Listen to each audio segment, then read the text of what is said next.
Brought to you by V-Guard. केंद्र सरकारच्या अनेक योजना असतात ज्याची माहिती पूर्णपणे ग्रामीण भागातल्या व्यक्तींना नसते आणि कुटुंबांना नसते आणि त्याचा गैरफायदा घेण्यासाठी काही स्कॅन्डल करणारी जी काही मंडळी आहे ती कार्यरत झालेली आपल्याला पाहायला मिळते. लातूर शहराजवळच्या म्हाडा कॉलनीमध्ये आपण आहोत. आपण जर पाहिलं तर अशा पद्धतीनं पे टू पे सोशल फाउंडेशन जे आहे जयपूरचं, याचे जे काही प्रतिनिधी आहेत ते या कॉलनीमध्ये फिरत होते सकाळपासून आणि साधारणतः बऱ्याच लोकांकडनं त्यांनी 550 रुपये वसूल करून ही पावती दिलेली आहे. त्याचबरोबर त्यांनी हे शपथपत्र पण लिहून घेतलेलं आहे, दानपत्र.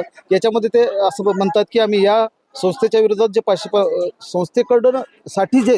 संस्थेसाठी जे 550 रुपये घेतो त्या विरोधामध्ये आम्ही कुठेही तक्रार करणार नाही वगैरे. आणि जेव्हा माहिती घेतली, चौकशी केली इथल्या नागरिकांनी, तेव्हा त्यांना सांगण्यात आलं की बेटी बचाओ बेटी पढाओ हे एक अभियान आहे सरकारचं आणि त्यासाठी म्हणून 550 रुपये आम्ही घेतो. आणि हे 550 रुपये घेतल्यानंतर मुलीच्या लग्नाच्या वेळेला 1 लाख किंवा 1.5 लाख रुपयेपर्यंतची रक्कम देण्यात येते. मात्र ह्याची वस्तुस्थिती तपासण्यासाठी इथल्या नागरिकांनी महसूल विभागाला पाचारण केलं, त्याचबरोबर पोलिसांनाही बोलवलं. मात्र वस्तुस्थिती काही सत्यता काही यामध्ये आढळून आली नाही. त्यामुळं या संस्थेचे जे प्रतिनिधी आहेत, या प्रतिनिधींना या गावकऱ्यांनी या अंगणवाडीमध्ये थांबून ठेवलेलं आहे आणि ते जिल्हा प्रशासनाकडे विनंती करतायत की नेमकी सत्यता काय आहे ते पडताळावी आणि यांच्यावर कारवाई करावी. अनेक लोकांना फसवण्यात आलेलं आहे. नागरिकांना ज्यांची फसवणूक झाली आहे त्यांच्याकडनं आपण जाणून घेणार आहोत. भाइयों बहनों, उनके राज में पावर रहे अनस्टेबल और हम रखे सब स्मूथ और स्टेबल। हमारा नेता कैसा हो जो स्टेबल पावर दे वैसा हो। अब की बार V-Guard AC स्टेबलाइजर का चमत्कार। मला सांगा काय झालं या ठिकाणी ह्या महाराणा प्रतापनगरच्या कार्यक्षेत्रामध्ये म्हाडा कॉलनीमध्ये एक पे टू पे नावाची एक संस्था आहे, जयपूरचं रजिस्ट्रेशन आहे असं त्यांचं म्हणणं आहे.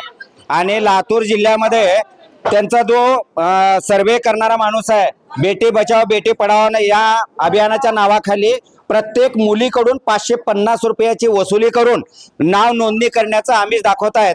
आणि भारत सरकारकडून 1 लाख रुपये मिळवून देतो असं आमिष दाखवून 550 रुपयाची जाग्यावर वसुली करण्याचं काम या लोकांनी केलेलं आहे. या भागातल्या या अंगणवाडीच्या कार्यक्षेत्रामध्ये 180 लोकांकडून 550 रुपये प्रमाणे वसुली केलेली आहे.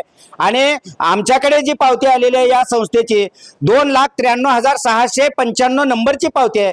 याचा अर्थ आहे की 3 लाख पावत्या फाटल्या. या हिशोबाने 550 रुपयाच्या हिशोबाने केलं तर जवळजवळ 250 कोटी 250 कोटी रुपयाचा हा फ्रॉड आहे.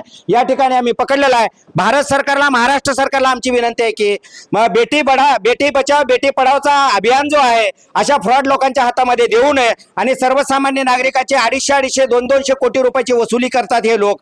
यांच्यावर कडकपणे कारवाई केली पाहिजे असा स्पष्ट आमची मागणी आहे. आणि आम्हाला या सर्वसामान्य नागरिकाला आपल्या मीडियाच्या माध्यमातून सरकारला विनंती करतो, माननीय जिल्हाधिकाऱ्याला विनंती करतो की आम्हाला न्याय द्या, या लोकांपासून पैसे वसूल करा आणि आमच्या लोकांना परतफेड करून द्यावे.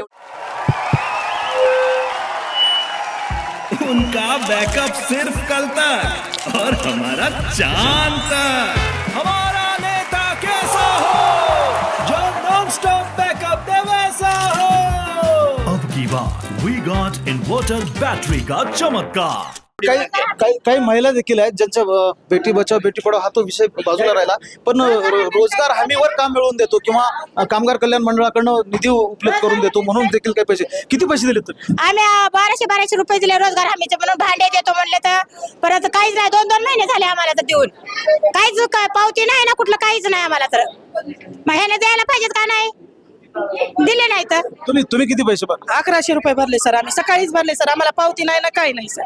1100 रुपये सकाळी घेतले आणि तुम्हाला काय भेटेल म्हणले पैसे म्हणले सर त्यांनी. म्हणजे अनेक महिला पुरुष आहेत ज्यांच्याकडनं म्हणजे रोजगारासाठी म्हणून हे पैसे घेण्यात आले आहेत. ही ज्यांच्यावर जो आरोप केला जातो, मला त्या कंपनीचे म्हणजे पे टू पे सोशल फाउंडेशनचे जे जिल्ह्याचं काम पाहतात ते अधिकारी आपल्यासोबत आहेत. काय नाव तुमचं? सावंत सर. काय म्हणजे या नागरिकांचा जो आरोप आहे तो ही कसली स्कीम आहे आणि तुम्हाला शासनाकडनं काय ऑथोराईज करण्यात आलेला आहे का, अधिकार देण्यात आले आहेत का अशा पद्धतीनं 550 रुपये वसूल करण्याचे किंवा कामगार कल्याण मंडळाकडून भांडे घेण्यासाठी किंवा अनेक जे 2,000 रुपये 1200 घेतलेले आहेत त्या? भांड्यासाठी पण नाही सर. तर या ठिकाणी आम्ही जे 550 रुपये घेतो आम्ही कुणाच्या आदेशाने घेतो? या देशाचा जो नीती आयोग आहे, नीती आयोगाचे अध्यक्ष म्हणजे देशाचे पंतप्रधान असतात.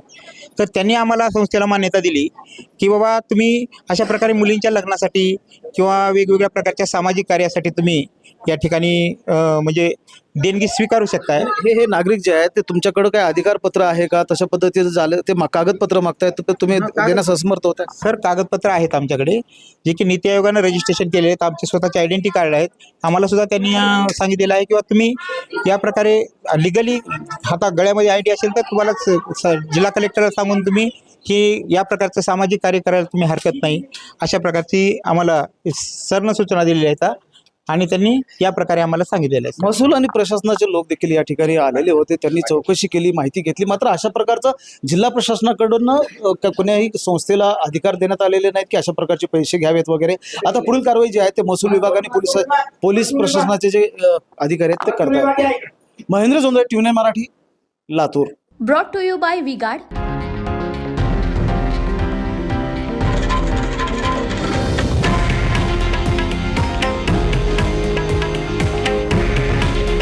हे आहे देशातील नंबर 1 न्यूज नेटवर्क आणि आपण पाहत आहात TV9 मराठी.